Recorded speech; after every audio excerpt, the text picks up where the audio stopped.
May tanong din dito na Rosel, asan yan?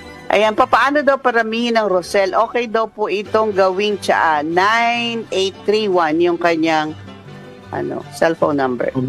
Ang Rosel po, family po siya ng Gumamela.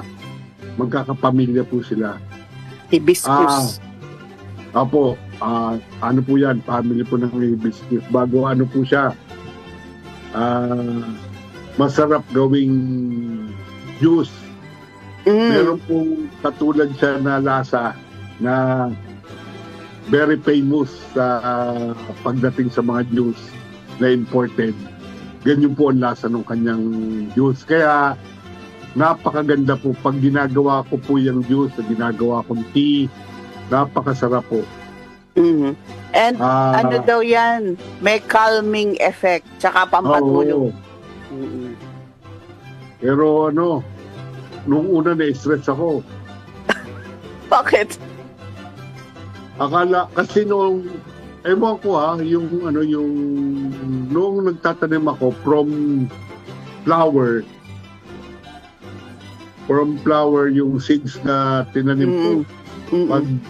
Pagkatanim ko, bumubulaklak ka agad. Siguro mga after 2 months, may bulaklak na. Ngayon, nung bumili ako ng certified seeds, 5 months na, wala pa bulaklak. Na-stress ako. Parang, sabi ko, bakit ganyan? Hindi na mumulaklak. Pinutol ko yung iba.